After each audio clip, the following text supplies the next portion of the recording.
Hello, welcome to Improve Your Voice. My name is Darren McStay, and today I'm going to give you the number one tip for overcoming the fear of public speaking.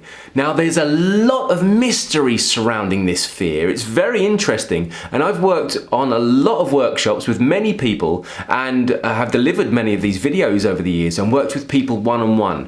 One of the main issues that always comes up as a voice coach and as a workshop practitioner is often about confidence. It's not even just about the way people use their voice either. It's often about what other people think of them, or what people might think of them, or how they might fail. So this confidence issue is worth demystifying, because I think once I give you this little insight into where it comes from, you might feel differently about it, and I'm really hoping you do. So I'll give you the tip right at the end, but first I need to give you some context. And I first heard this from a man called Tony Robbins, who's quite an interesting fellow. You may have heard of him. He's quite the guru, although he wouldn't like to be called a guru. He's helped many people as a life coach and a psychologist over the years overcome their issues in life, and he's helped people become better people. So I'd like to take some of his advice and just give you a little idea of where this fear may come from. Now, according to Tony, this fear that we feel of speaking in public is very, very common. I mean, nearly everyone has it, and there's a reason why you all have it. It's because as humans, it's hardwired into us to have this fear. It's grown, it's born into our DNA. We've carried this down from centuries, thousands, millions maybe, of years of evolution. And it comes from a very simple concept about us humans being social creatures and having to be part of community and tribe. And the reason that we're such social creatures in this day and age still is because many years ago, even just over 100 years ago or so, if you were part of a community or part of a tribe and you weren't getting on, or you said something that was going to upset other people, you may get ousted. You may get kicked out of that tribe or that community. Now, that might just say, well, we'll just go to a new one. But it's not as simple as that. There was much fewer people on the planet back over 100 years ago, and even 5,000 years ago even. There was so many fewer people that actually, once you went out of a town or a city, there was wilderness, essentially. You went from town to town, but in between there was open land, and there was native animals, such as maybe in one part of the world there might be lions, there might be wild boar, bears. Now, if you're in a community, you're kind of protecting each other. Everyone in that community, in that tribe, is looking out for each other. They're all taking tasks within the community. They're all doing their jobs in order to make it flourish and survive. And if you're someone that's not contributing, or someone that offends the community, and you get outed, that literally means that you are going to be pushed out into the wilderness. And that almost certainly meant that you had to fend for yourself and maybe your family. And that also meant that you didn't have the backup of looking after yourself in the wilderness. You might have to create a home. You might have to find food. You might have to look after yourself against wild animals like a bear. And if you weren't able to, that meant death. This may seem like a new idea to you, but this was the way it was for thousands of years, maybe even hundreds of thousands of years. Who knows what civilizations have been there, that long ago that may have been similar to this. But truly, we've evolved to adapt to feel that we don't want to be outed, because it's in our DNA that we know we might die. We may fear death if we're rejected. And that's the basic principle of where this fear comes from. We may die. We fear public speaking for the same reason. We fear that if we say something wrong, or if we're judged the wrong way, we might die.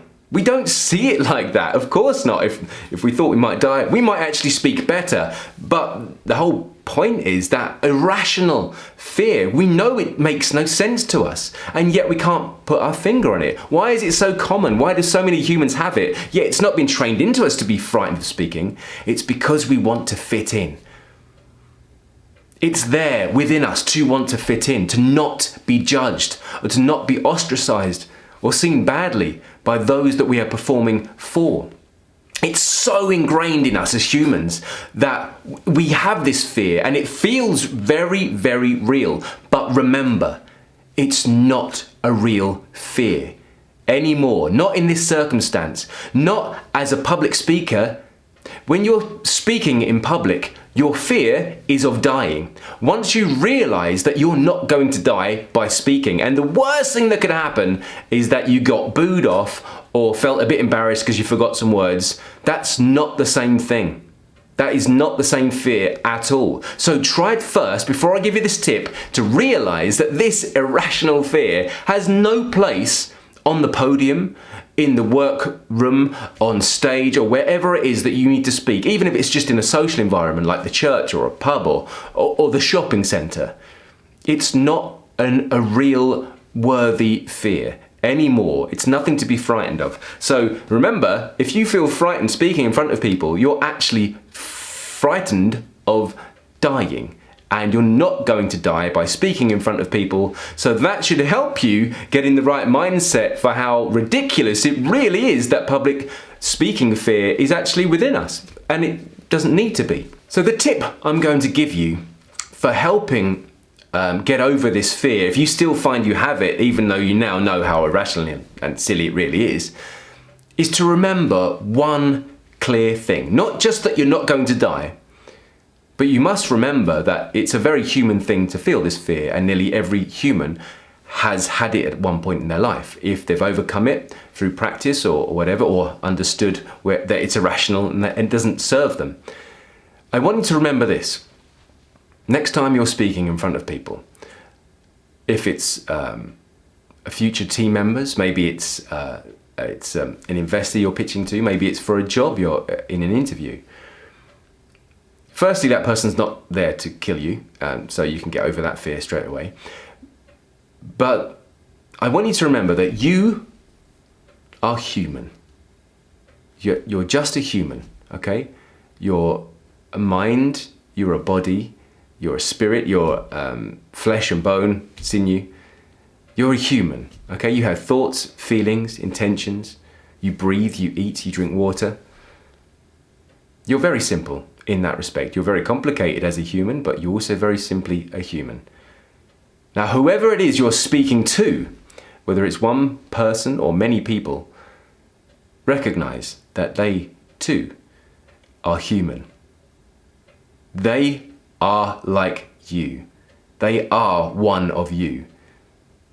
They want the best from you. Otherwise, you wouldn't be in front of them. You are human, and they are human.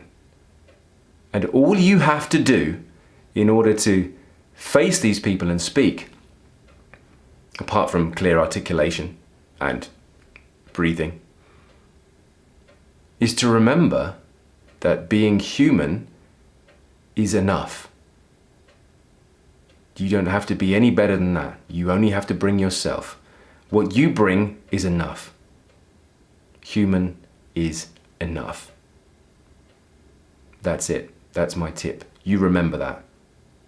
I hope this story's helped you, and I hope this tip is something that you can put to good use. Because remember, the fear is irrational and unwanted, unnecessary, and it serves no one. Thank you for listening. I'm Darren McStay. This is Improve Your Voice. And until the next time, look after your voice.